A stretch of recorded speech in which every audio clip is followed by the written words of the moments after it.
My son-in-law slapped my daughter 3 times in the face, and his mother applauded. So I made a call. She disrespected me, Lionel said, his voice sharp with the certainty of someone who has never had to apologize. That's why I gave her 3. He was standing at the far end of the table, his jaw so tight it seemed he expected me to apologize to him. I was at the head, gripping my fork so hard the metal was marking my palm. The first slap left me frozen. The second made Jimena flinch so hard her chair scraped the floor. The third left her breathing in short, shallow breaths like a frightened bird. Her gaze fixed on the tablecloth as if looking up would shatter her into 1,000 pieces. And then Renata applauded. A clean, elegant clap, like someone congratulating a performance they had seen many times before. This is how she learns to behave, she said, smiling as if she were praising the mole we were having for dinner. For a second, all I could hear was the blood pounding in my ears. The roasted chicken was still steaming in the center of the table. The candles flickered. The world went on as if violence hadn't just ripped a hole in the middle of the night. Lionel sat back down, adjusting his napkin as if brushing away a speck of dust. No one went to comfort my daughter. No one even looked at her. I pushed my chair back slowly. The legs barely made a sound. Mirda, sit down, Renata said without turning. Drama only makes her worse. I didn't answer. I walked toward the hallway step by step, my hands steadier than they had been in months.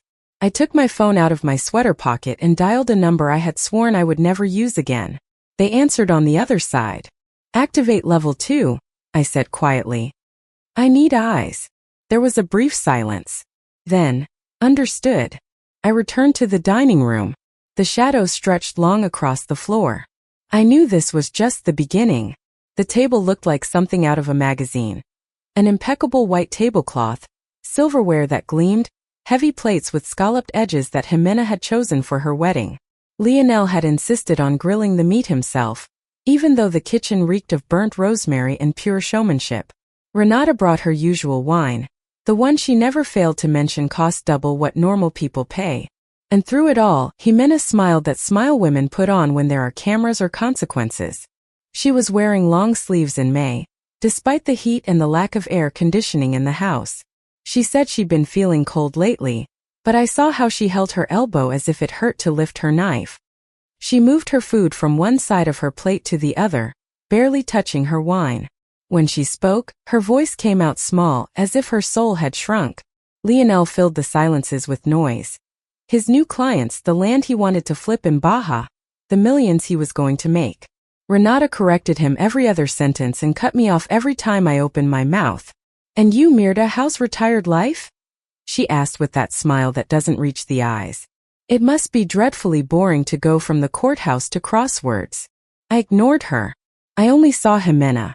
How she flinched when Lionel reached for the salt. How she never looked him in the eye. The slap came with dessert. Lionel said something about Jimena forgetting to fold the laundry. She murmured an apology. He hit her again and Renata applauded. My body reacted before my head. I excused myself calmly. I walked to the guest bathroom and closed the door. My heart wasn't racing. It should have been. But after 20 years of listening to men justify bruises, you learn to stay still when you most need to move fast. I opened the app Revo had built for me years ago when I was handling federal threats. The Level 2 Witness Activated button glowed red. I touched it. It started recording. The walls were thin. You could hear everything. From that moment on, every word would be saved, minute by minute, until I decided to stop listening and start acting. Before I was someone's mother, I was a federal judge. 19 years in the same courtroom, seeing cases people only read about in the newspapers. Interstate trafficking rings, shell companies hiding financial abuse, families where the blows aren't always visible on the skin. There I was, under the seal week after week, listening to men talk in flat, rehearsed voices about the women they had broken. They all started the same way. First the charm, then the rules, then the isolation, and finally by the time someone noticed, there was no bank account, no job, no friends, no name. Control doesn't arrive like a hurricane. It comes in breezes, small, quiet, legal. I saw it in Jimena's life. Not all at once, but little by little. She stopped calling just to chat. She answered in monosyllables. She said we more than I. And when I asked if everything was okay, She always said, "He's just stressed." That's how victims talk. And I had trained for years to hear what isn't said. Still, when I retired, I made her a promise. I won't investigate anyone anymore. I won't question. You deserve to live without feeling like I'm interrogating you. So I let it go. I stopped asking. And now my daughter had been hit in front of me, and no one had lifted a finger. Maybe I had stepped back too far. That night, in the guest room, I listened to the audio again. Lionel's voice low, controlled. Renata's clinical. "You made her weak," she said. "If you keep letting her cry, she'll think she's the victim." And Lionel, "Next time, I'll leave her outside in the rain." I used to love going to my daughter's house. When she lived in a tiny apartment with mismatched mugs and a half-dead plant in the window, everything felt alive. Books stacked sideways, photos stuck to the fridge with magnets, music coming from some room. Now the house echoed, too clean, too quiet. There were no more photos, not from college, not from her childhood. Just a generic portrait of Lionel's deceased father above the fireplace. Not a single mirror, not even in the guest's bathroom. The curtains were always closed, even at noon. When I asked why, Jimena smiled as if she hadn't heard. "It feels calmer this way," she said, clutching a cup of already cold tea with both hands. She who had loved the sun so much. Renata arrived every Thursday at 10 a.m. sharp.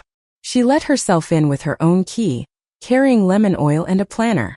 She ran the house like a military school. Rigid, silent, perfect. When she left, Jimena seemed even smaller. I started asking for documents under pretexts. "I'm helping a neighbor with a property line issue. Can you remind me which insurance company you have?" Soft little questions, but her name never appeared in the answers. I ran some searches through a couple of friends who owed me favors. The deed to the house. Only Lionel. The utilities. Lionel and Renata. Joint accounts, none.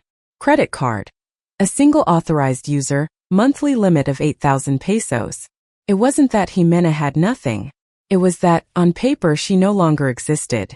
That night I stayed in my kitchen, staring at the stack of printouts. Each page was like a fingerprint showing how thoroughly they had erased her, form after form. Control by absence. Lionel had done it with surgical precision. I didn't sleep. I opened an old file, a financial abuse case from Michoacan years ago. The patterns were identical, only now it was my daughter. And this time I still had all the tools to make them regret believing she had none. I sat on the edge of the bed with the phone in my hand for almost an hour before dialing. Cynthia answered on the second ring. "I swore I'd never pull you into something personal," I told her. "You don't have to swear," she replied. "If it's for Jimena, I'm in." I sent her everything, the recording, the documents, the erase trail, the pattern. She said almost nothing, just asked for names and dates. She still worked the same way. Quiet, clean, and relentless. Within 36 hours, she had surveillance in place. Lionel's business partners, Renata's phone calls, even the neighbors. She pulled every complaint from the last 10 years related to the barren surname. Then she sent me a file I wasn't expecting. Renata's husband, Lionel's father, had died 7 years ago. No obituary, no succession, no funeral record. Officially, a medical episode. Unofficially, nothing. No investigation, no autopsy, no statements. Cynthia located an old gardener who had worked for the family in Oaxaca. He remembered the man well. Kind, absent-minded, quiet. One day he simply disappeared. Renata said he had gone north for treatment. He never came back. 3 months later, she sold the property and moved to Mexico City. A will was never filed. The assets were transferred in silence. "He didn't disappear," Cynthia told me. "They erased him. Just like they're erasing Jimena." I felt the air shift. It wasn't just fear. It was recognition. Renata hadn't just watched Lionel become what he was. She had raised him for it. I thanked Cynthia and hung up, gripping the phone so tightly my finger ached. They thought I was retired. They thought Jimena was alone. They didn't understand that some things don't rust with time, memory, instinct, and that icy certainty that history, if you don't stop it, always repeats itself. And I was not going to let it repeat. I arrived with a tote bag full of Jimena's old research books and knocked softly on the door. Lionel opened it. The smile didn't reach his eyes. "You didn't have to come all this way." "I was nearby," I lied.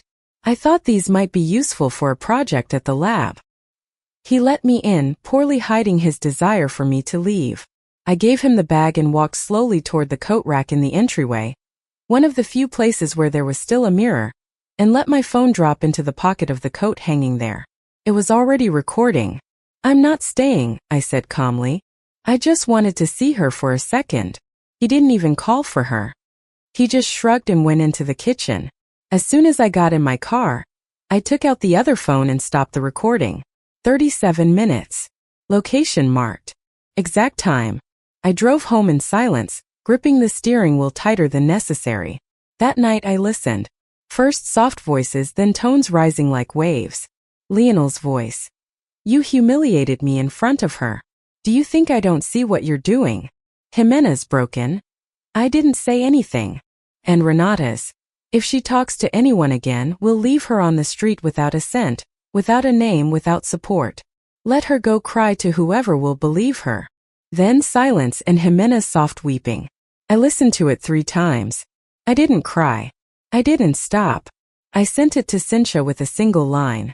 We move tomorrow. Prepare a restraining order. Include a financial protection clause. Initiate guardianship. In less than an hour, she replied. All set. The next morning I grabbed a folder, put on the blue coat I hadn't worn in years, and drove to the courthouse to give my daughter back the name they thought they could take from her without a fight. I arrived at the courthouse just as it opened. I knew the clerk. She had a different last name now, having remarried. She saw the papers I passed through the window and pressed her lips together. Emergency petition? Yes. Under the Family Protection Act, Article 14. She skimmed the file. Do you have authority? I passed her the power of attorney Jimena had signed for me 6 years ago, when she had pneumonia so bad she couldn't even make it to the kitchen. It's still valid, I said. Still notarized. She didn't ask any more questions. I think she saw something in my face that told her this wasn't one of the cases that gets delayed. By noon, we had the emergency guardianship. By 2 p.m., a restraining order against Lionel and an asset freeze approved by the probate court. By 4 p.m., I signed the eviction notice. Jimena had the legal right to leave the house without further contact. The next morning, I waited half a block away. The patrol cars arrived at 6:42 a.m. The front door opened. Lionel came out in a t-shirt, shouting that it was harassment, that the house was his. Renata appeared in a bathrobe, already dialing someone. And then I saw her. Jimena.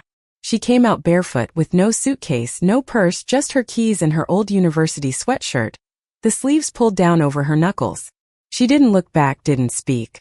She walked to my car and opened the door. I didn't say anything, just started the engine. She didn't ask where we were going either.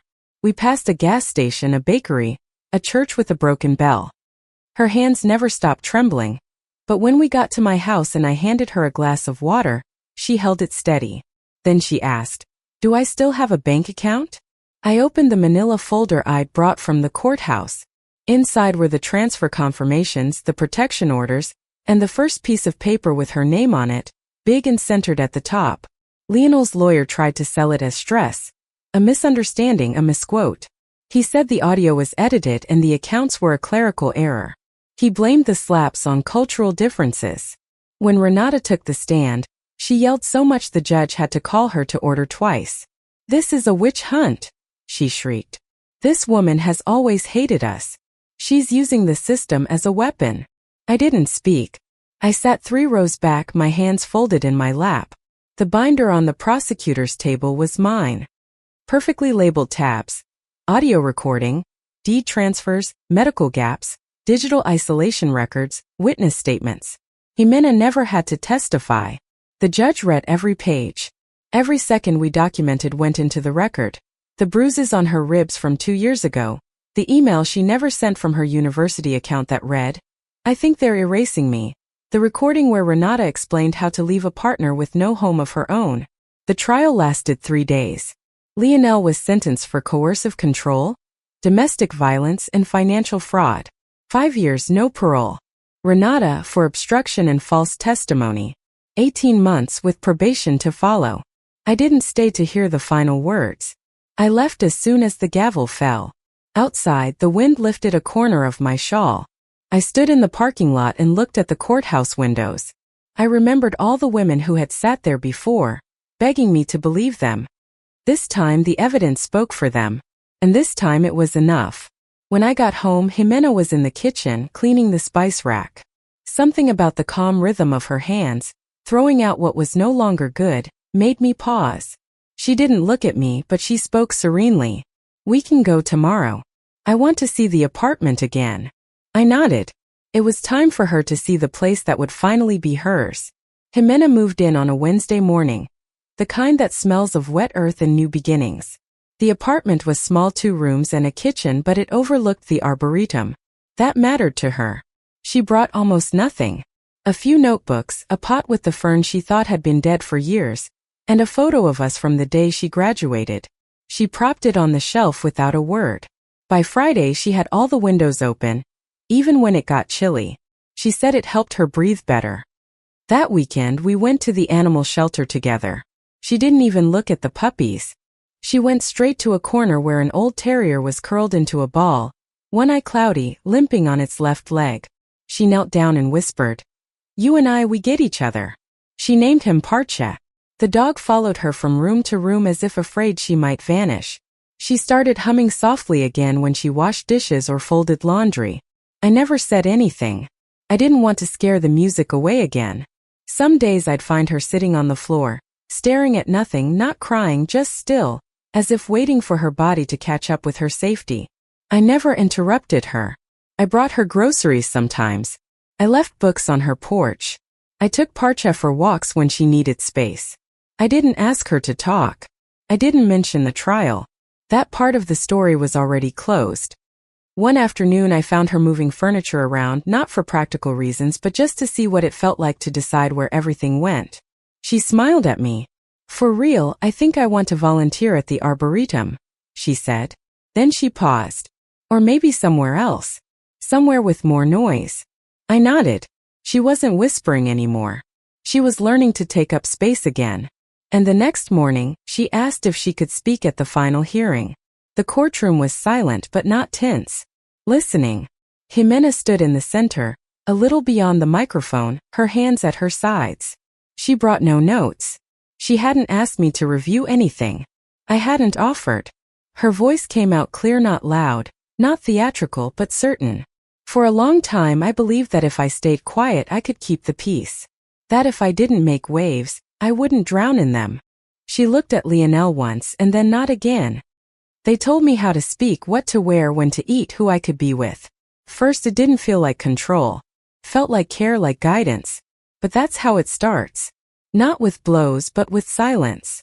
I felt my hand grip the edge of the bench, not with fear but with pride.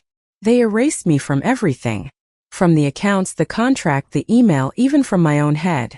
I started to believe I was useless, that I was too sensitive, that I was the problem. She took a breath, letting it settle. This wasn't just pain, it was design. They rewrote me. Then she turned slightly. Her eyes found mine. But now I remember. I didn't move. I didn't cry. "You helped me find my name again," she said. "Not by pushing, but by waiting, by knowing, and by never letting go of what I couldn't yet see." She sat down without another word. No applause, no murmurs, just the sound of the judge clearing his throat and asking for the statement to be entered into the record. Outside, the sun was already setting, stretching the shadows on the stairs. Jimena took my arm, not to lean on, just to hold. We walked slowly in no hurry.